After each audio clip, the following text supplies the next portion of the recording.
Olá a todos! Hoje vamos mergulhar num verdadeiro quebra-cabeças médico que deu muitas dores de cabeça aos cientistas: a terapia de reposição hormonal, ou TRH, e a sua ligação à saúde do coração. Durante anos, os resultados eram uma confusão. Ora parecia fazer bem, ora parecia fazer mal. Vamos tentar perceber o que se passou aqui. A grande questão era mesmo esta: a TRH, afinal, ajuda ou prejudica o coração? Porque, reparem, os primeiros estudos pareciam muito promissores, mas depois, investigações mais a fundo, vieram levantar sérias dúvidas. E, como vamos ver, a resposta não é nada simples. Não é um sim ou um não. E é aqui que a coisa se complica a sério. Vejam só isto. De um lado, tínhamos estudos que diziam que a TRH podia cortar o risco de doença cardíaca para metade. Metade! Mas depois vieram os ensaios clínicos, aqueles mais rigorosos, e o resultado foi nenhum benefício claro.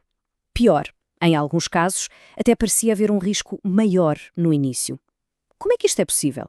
Para perceber isso, temos que ir à procura de digamos, um culpado que estava a agir nas sombras. E esse tal culpado é a inflamação.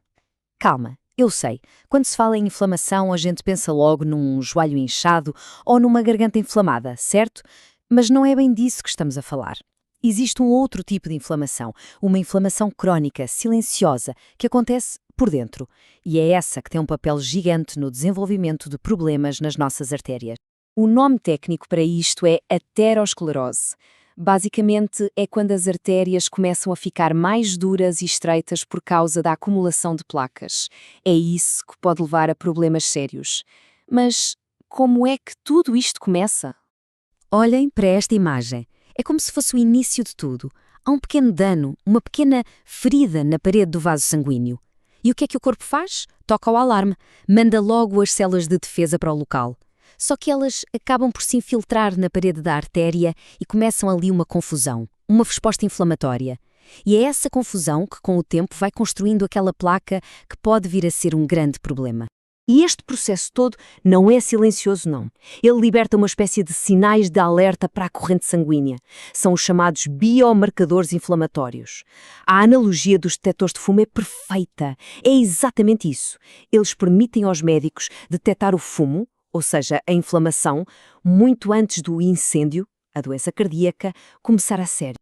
Ok, então que detectores de fumo são estes? Que sinais de alerta que os cientistas procuram para medir este risco? Ora bem, este gráfico é muito interessante. Vemos aqui vários fatores de risco conhecidos, como o colesterol LDL, por exemplo. Sim, são todos importantes, mas olhem bem para a lista, lá para o fundo. Estão a ver aquela barra que é muito maior do que as outras? Pois, essa barra corresponde a um marcador chamado proteína C reativa, ou PCR. É uma substância que o fígado produz sempre que há inflamação no corpo. E o poder dela para prever problemas é, uau, impressionante. A investigação mostrou que as mulheres com os níveis mais altos de PCR tinham um risco 4,4 vezes maior de terem um problema cardiovascular no futuro. Sim, 4,4 vezes. Este número fala por si. Mostra bem o peso que a PCR tem como sinal de alerta, até mais do que o colesterol que é tão falado. Isto leva-nos à pergunta-chave de toda esta história. Se a TRH mexe com a inflamação, o que é que ela faz a este marcador tão, mas tão importante? E é aqui que o nosso quebra-cabeças ganha uma peça completamente inesperada. Porque quando os cientistas foram ver o que a TRH fazia a estes sinais de alerta, encontraram um autêntico paradoxo. Vamos olhar para os dados. Estes gráficos vêm de ensaios clínicos e mostram o que acontece a vários destes marcadores inflamatórios quando se faz TRH. E preparem-se, porque o que eles mostram é, no mínimo, surpreendente. À primeira vista, as notícias parecem excelentes. A TRR parecia estar a fazer exatamente o que se esperava: reduzir a inflamação. Olhem só, uma redução de 15% num marcador, 10% no outro e até 17,5% num terceiro. Tudo isto são ótimos sinais. Aponta para um efeito anti-inflamatório muito positivo. Então a lógica seria: se a TRH baixa estes marcadores todos, também vai baixar o mais importante deles, a PCR, certo? Faz todo o sentido. Ou não? O que eles descobriram a seguir foi, bem, um choque. E aqui está ele, o paradoxo. Em vez de baixar, a TRH oral fez a PCR disparar.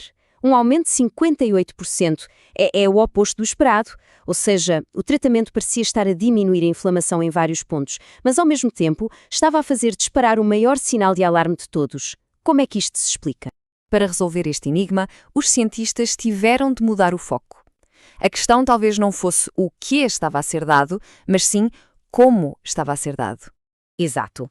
A chave do mistério não estava na hormona em si, mas no caminho que ela fazia dentro do corpo. E a resposta parece estar num conceito chamado efeito de primeira passagem. É assim, quando se toma o estrogênio pela boca, em comprimido, ele é absorvido e vai direitinho para o fígado. E parece que esta carga de estrogênio no fígado o estimula a produzir muito mais PCR, quer haja inflamação no resto do corpo ou não. Mas e se o estrogênio não passar pelo fígado? É o que acontece quando é dado através de um adesivo na pele. Ele entra direto na corrente sanguínea. E o resultado? A PCR não aumenta. Portanto, a grande conclusão aqui é esta.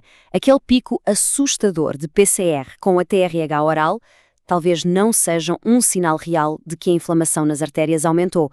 Pode ser, na verdade, um falso alarme, disparado apenas pela forma como o fígado está a processar a hormona e não por um incêndio real nos vasos sanguíneos. Ok, isto parece resolver o mistério da PCR, mas abre outras portas. Será que o estrogênio por si só tem algum efeito protetor direto nos vasos sanguíneos, independentemente destes marcadores todos?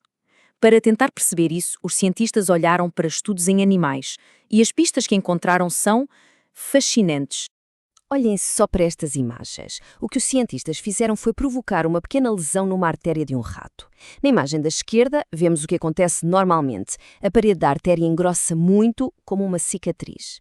Mas na imagem da direita, num rato que foi tratado com estrogênio, a parede da artéria ficou muito mais fina.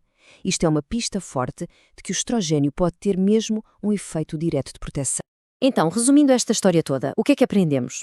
Primeiro, que a ligação entre TRH, inflamação e coração é muito mais complexa do que parecia.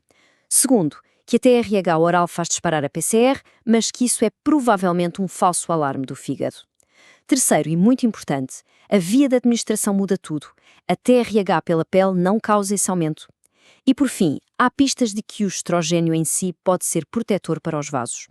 Claro, ainda há muito para descobrir. Isto deixa-nos com uma última ideia para pensar, porque esta história não é só sobre a TRH. É um lembrete incrível de que, em medicina, o como se faz algo pode ser tão importante como o que se faz.